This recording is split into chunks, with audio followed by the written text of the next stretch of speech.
What's going on, YouTube? This is Jeremy Wormy, and I'm coming at you with another review of Sandman. This was episode 6, and this episode was named The Sound of Her Wings. It's a super boring episode.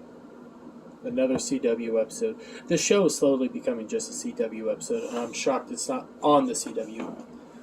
I mean, all they did was walk and talk the whole episode. Walk and talk, walk and talk, walk and talk, walk and talk.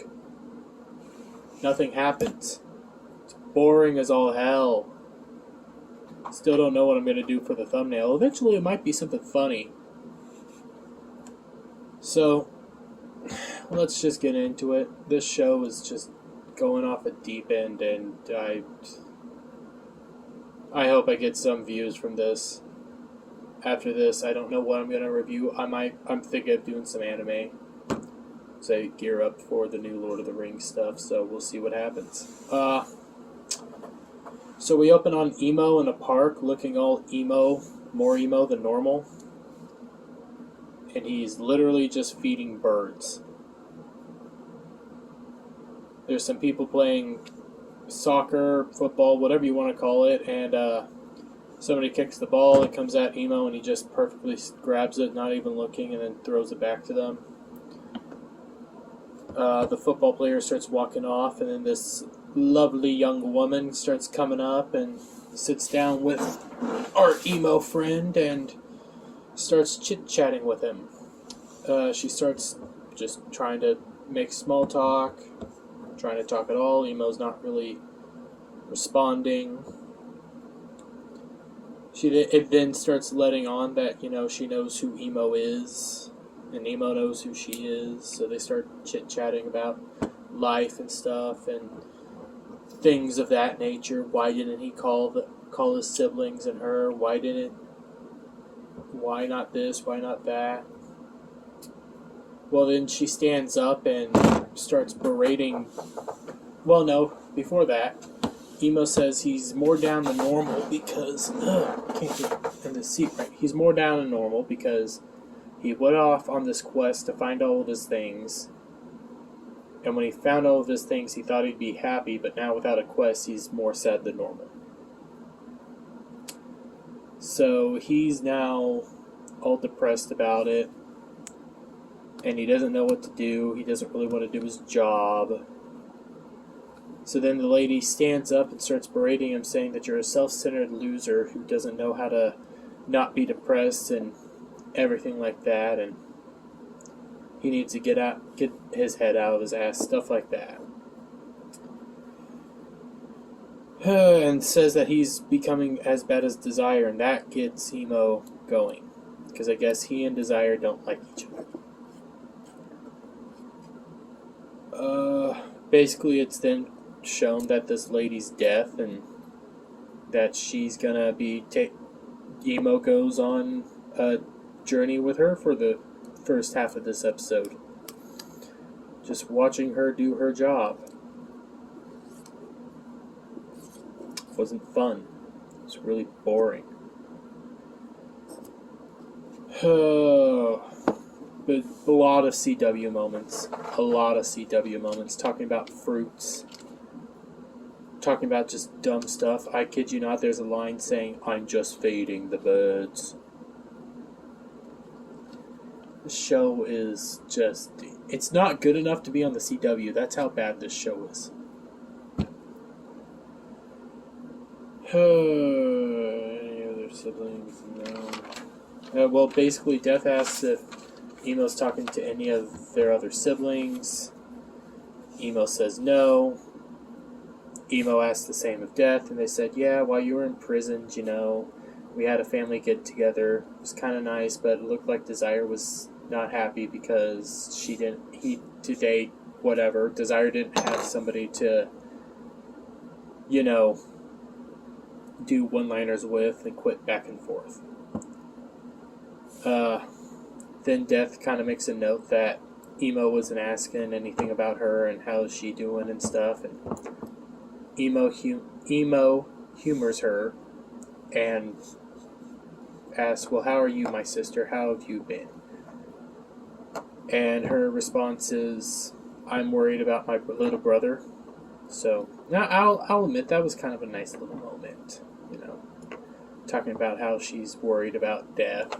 I'll give her that. They start hearing some music, and Death and Emo both really love the song, so they go inside, and apparently this is the first stop of the day for Death and Emo.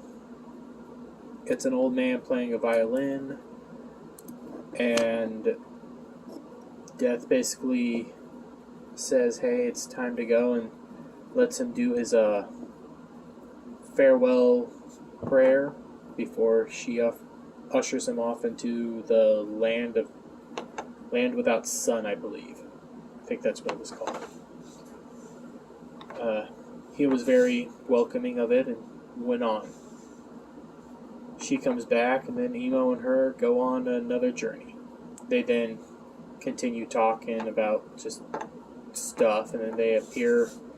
It's a lot about talking about feelings and things like that, and doing your job and stuff like that, and existing to exist.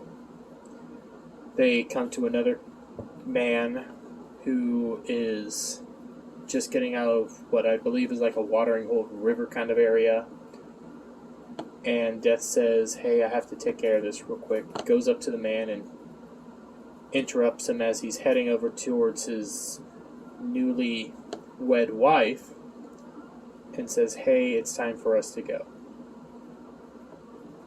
He then says, hey, no, we can't leave. This is my wife. I have to tell her. All of our travel stuff's on my phone. I have to tell her. And Death says he can't. And you see the wife in the background start calling for the husband, and the wife can't see the husband right now because he's dead, and this is just a spirit form. And she and Death and the husband go off, and then the wife sees her newly wed husband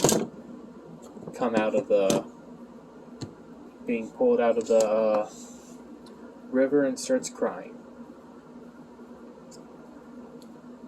Emo starts asking, they start talking about their jobs and everything, and then Death let Emo in on a little secret and saying, hey, I didn't always like my job. It was really harsh for a while, and I really disliked it for a long time.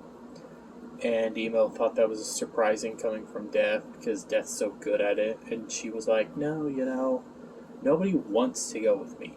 Nobody's ever really truly prepared to come with me to the Undying Lands. But they're always getting to go to the Dreamlands every night and spend time with you.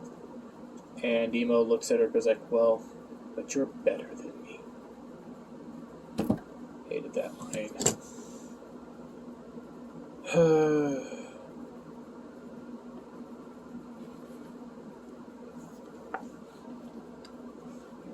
I'm looking over my notes real quick.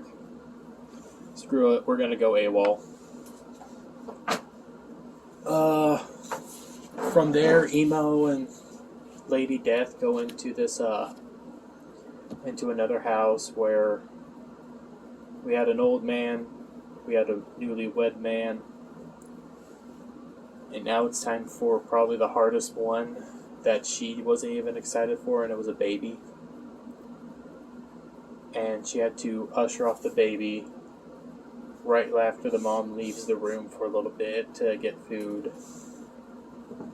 And Emo, we kind of get let in on the fact that Death might be really good at her job, but it doesn't mean she likes it.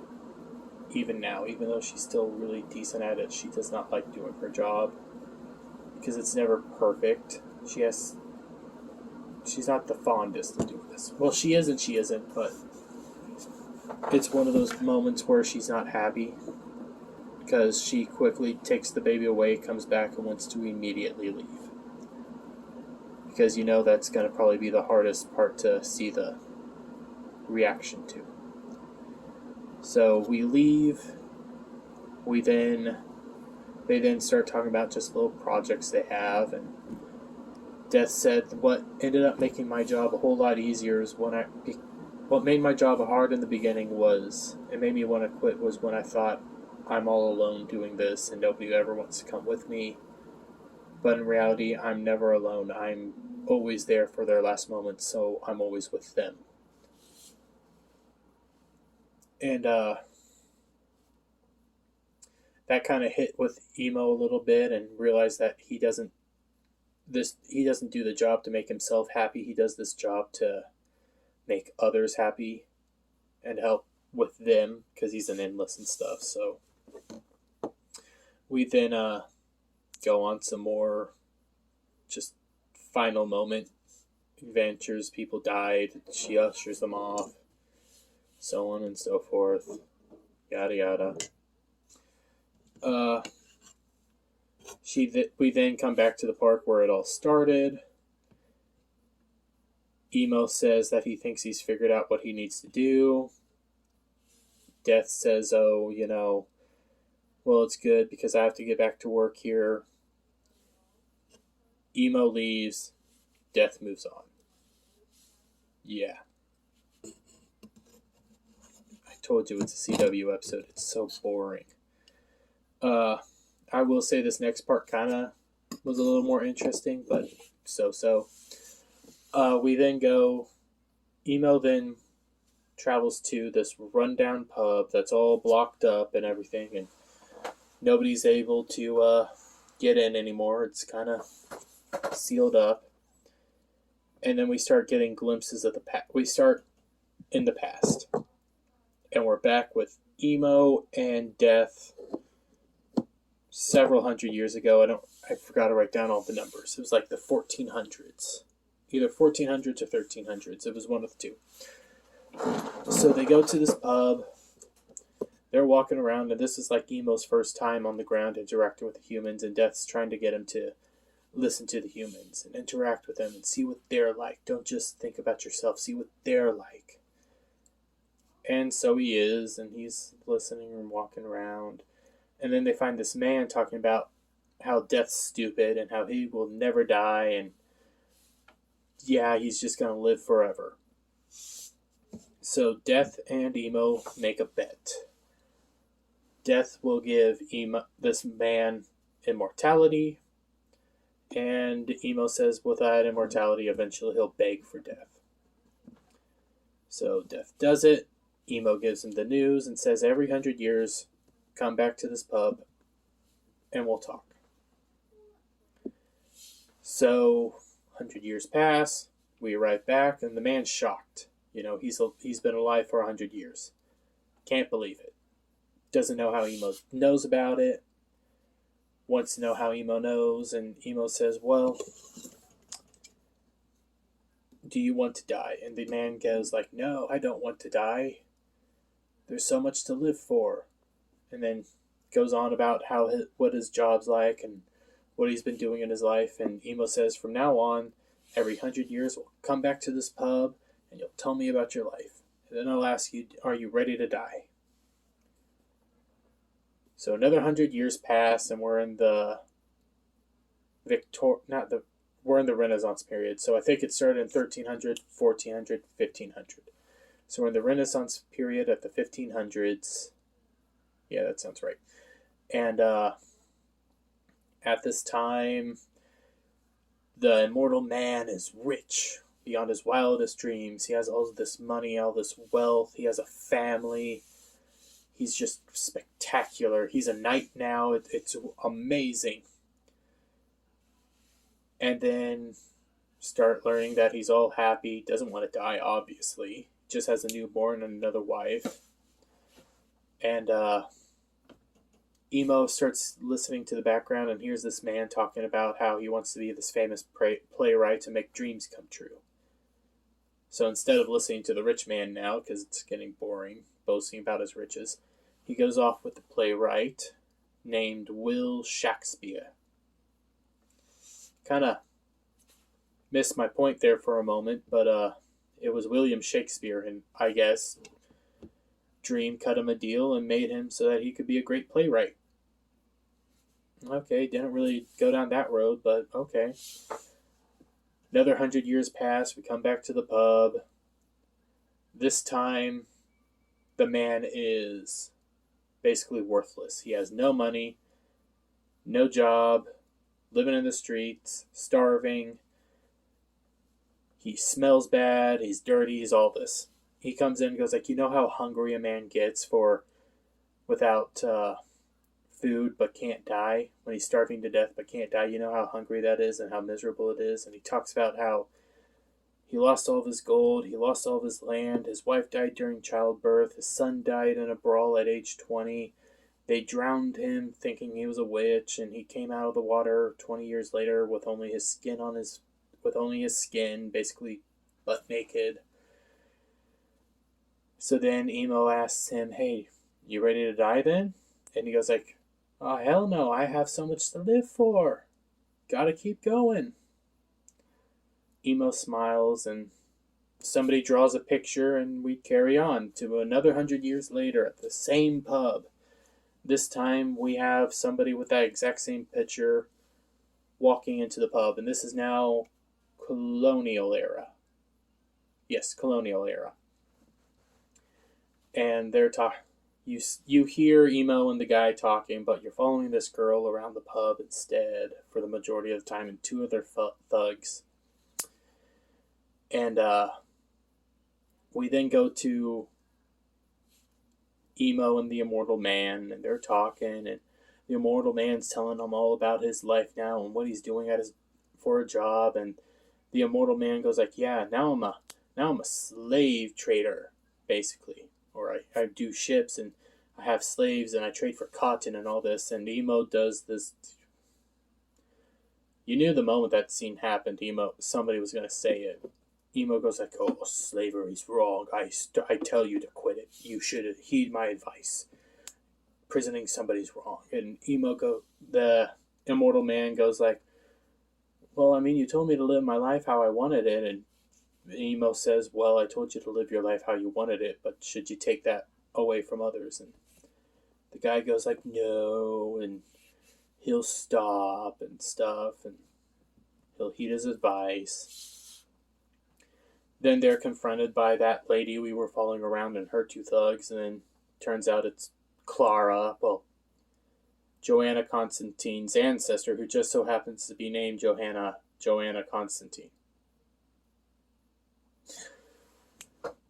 She wants something from Emo. Emo says, well, it's really not like that. I don't just give out presents, and tells her no. And then she sends the two thugs on him. The Immortal Man punches out the two thugs, knocking him to the ground. And then he walks over to Joanna, and she just has this little bitty knife, no bigger than this. Like, hey. And that's what stops him. So Emo blows his hand and puts her to sleep, and the Immortal Man asks, what the heck are you? And Emo says, I'm not going to tell you. The Immortal Man says, well, you want to go to a different pub? And the Emo goes like, no, people could be after you. So freaking stupid. This episode had no purpose, except for towards the end. Like, the very, very end. The Immortal Man then... Emo tells the Immortal Man to leave. People are probably looking for you. We'll meet again in 100 years. 100 years pass. We're in the Victorian kind of time. Emo's walking down an alley, gets accosted by a prostitute, and the prostitute thinks Emo's Jack the Ripper. It's not. The prostitute then starts talking about how Emo should do all this stuff and pay her for all this fun time. And then the Immortal Man comes up and tells her to go get herself a drink, and tosses her a coin. We then go inside, and they start talking about, everything. And they're talking about the prostitute there for a little bit. And Emo lets on that he knows everything about her, knows her whole story. And the Immortal Man notices that and goes like, this is just amazing. You're just amazing. You knew everything about her. You knew everything about... You gave Shakespeare... You knew everything about Shakespeare. You knew so much about me. Who are you? And the Immortal Emo goes like, it's not really that important. The Immortal Man then says, you know what? I don't think I've changed much in all these years. But I think you have. you're lonely and you want a friend. And Emo gets all irate and all ticked off about hearing that, and says that I will prove you wrong. I don't want a friend. I don't need somebody like you. So he goes off, and as Emo's leaving, the Immortal Man says, in 100 years, you'll prove me right. I'll be waiting right here for you. And when you show up, you'll be my friend. 100 years pass. The Immortal Man shows up, but at this time, Emo's actually locked away in Magus' basement, so can't really show up. The Immortal Man just drinks away. Emo never shows up, and he starts talking to the bar owner, and the bar owner says, well, next time you guys show up, you'll have to find a new pub, because this one's about to close down. They're about to mow it down for some flats. And the Immortal Man looks concerned, because how is he going to get this information to Emo? We then come back to 100 years later, which is present time. Emo's standing in front of the rundown flats and everything like that, and he starts looking at the fencing, and it says spray paint that says "in this way," and Emo goes down the path and finds a new end, and in the end there's the Immortal Man waiting for Emo. Emo apologizes about everything, and they sit down and start talking, and that's that. Now time for the only possibly important part of this entire episode. We go over to, I guess, Desire's world, and we hear Desire talking about how their plan has failed, but they have a new one, and Emo's gonna get it. And that's it. So I guess the only thing we have taken away from this is that Desire's entire plan, Desire's working with somebody to take out Emo. That's probably it. So yeah. Guess like and subscribe, comment, do something. I'll see you all later. Bye for now. Hey everyone, thanks for watching. Subscribe to the channel, leave a comment, and share it out with your friends.